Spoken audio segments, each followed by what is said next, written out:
E aí pessoal, tudo certo? Sejam muito bem-vindos para mais um vídeo. Meu nome é Cláudio Honor e no vídeo de hoje, pessoal, vou estar falando sobre a importância de se ter um projeto estrutural, mesmo que seja uma obra de pequeno porte, certo? E qual a economia que a gente ganha em fazer um projeto estrutural e a segurança que a gente ganha para a nossa obra num contexto geral. Então aqui eu fiz uma pequena edificação de 70 metros quadrados, ela tem 7 aqui por 10 aqui, certo? Então eu coloquei 9 sapatas, poderia ser mais ou poderia ser menos, é só para a gente entender a ideia. Primeira coisa, por que eu escolhi sapatas, pessoal, e não outra fundação?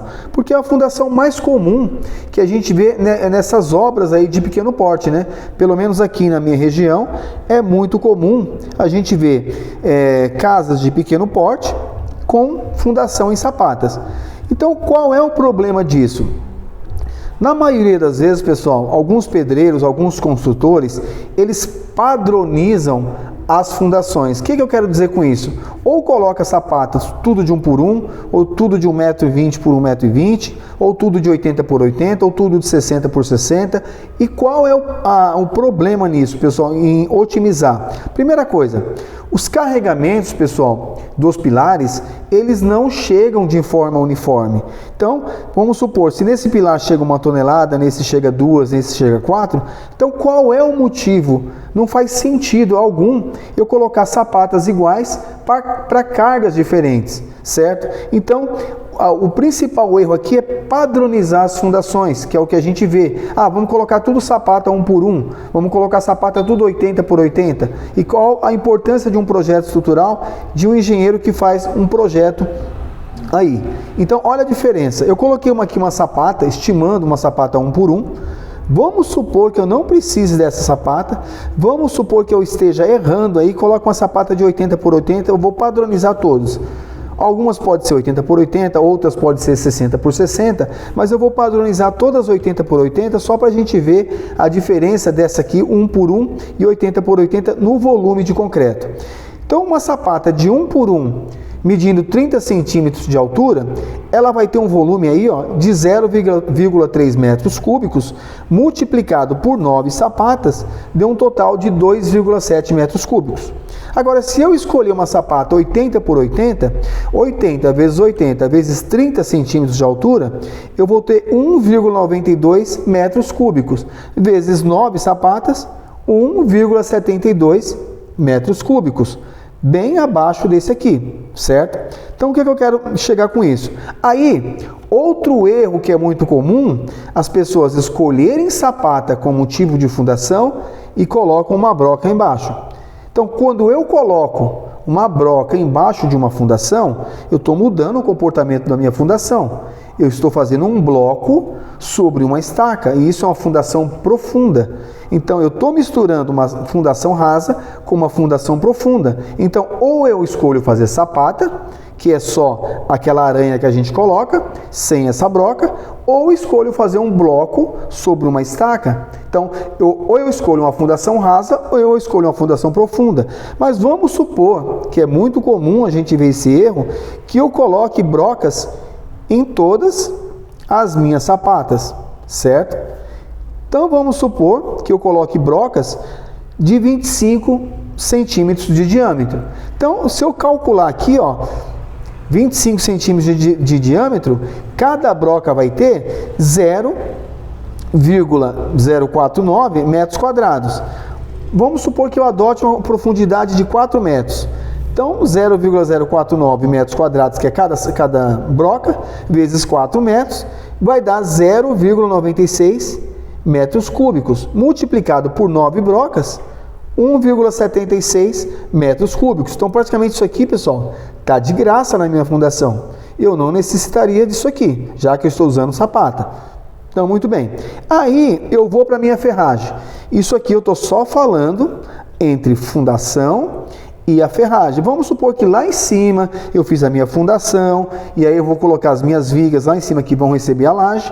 E aí é muito comum, pelo menos aqui na minha região, a gente ter uma viga assim, com 2 armaduras em cima, 2 armaduras embaixo e 2 armaduras aqui no meio. É muito comum a gente ver vigas de 30 centímetros com uma armadura no meio. Isso aqui, pessoal, é um desperdício total. Então você imagina isso aqui, ó. Eu tenho 7 metros aqui, 7 metros aqui, olhando na parte de cima já do vigamento, com mais 7 metros aqui, são 21 metros. Com mais 10 aqui, 10 aqui, 10 aqui, são 30. 30 com 21, 51 metros. Então vocês imaginam, 51 metros de viga linear vezes 2. Por quê? Eu coloco uma barra de um lado e uma barra do outro. Então são 102 barras. Dividido por 12, que é quanto mede cada barra, eu vou usar 8 barras e meia. Vezes R$40, que é o preço que está a barra de aço aqui na minha região, 3/8, vai dar R$340. Desperdício total, que eu não estou usando esse ferro para nada. Ele está na linha neutra da viga, onde eu não tenho esforço nenhum. E passa uma certa sensação de segurança, mas na verdade eu estou usando material desnecessário. Então, eu vou fazer um quantitativo aqui só do concreto, que eu estou usando a mais, e desse aço que eu não deveria usar. Então, vamos lá, ó. Eu coloquei aqui 2,7 metros, que foi da sapata 1 por 1. A diferença dela para a sapata de 80 por 80, que teoricamente eu usaria, deu um volume de 0,97 metros cúbicos a mais, certo? Se eu usasse uma fundação de 80 por 80, eu usaria isso aqui. Agora, eu usando a fundação de 1 por 1, usaria isso aqui a mais de concreto. Tá aqui.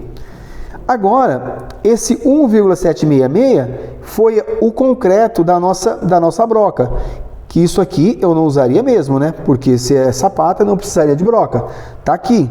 Somando os dois volumes de concreto, da sapata e da broca, deu 2,738 metros cúbicos. Aqui na minha região, pessoal, um concreto FCK 25 está R$350. Então, só de concreto eu tenho R$958 a mais, por escolher uma fundação, talvez que eu não fosse usar, mais 340 do ferro, do aço aqui, né, dessa armadura, deu 1.298.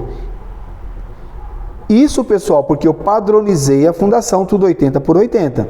Então, R$1.298 a mais em apenas 2 itens. Eu não estou falando de bloco, eu não estou falando de impermeabilização de baldrame, eu não estou falando de vergas e contravergas, que muitas vezes as pessoas não fazem e geram patologias nas obras. Eu não estou falando de nada disso, não estou falando de manutenção nessa obra de pequeno porte, causado por alguns vícios construtivos que futuramente vai dar alguma patologia. Isso em um projeto estrutural, a gente consegue minimizar, pessoal, essas patologias. Então, só em 2 itens, olha quanto que a gente economizou, R$1.298, R$1.300 praticamente. Então, é muito importante a gente ter um projeto estrutural. Muita gente não dá importância para isso, pessoal, mas é de suma importância, porque você nota uma economia muito grande. E na obra, isso aqui tem vários itens a ser citado, tem hidráulica, tem projeto elétrico, tem tudo.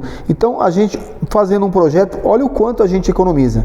Então, isso é uma dica de hoje. Se vocês gostarem do vídeo, mais uma vez, se inscrevam no canal e até uma próxima.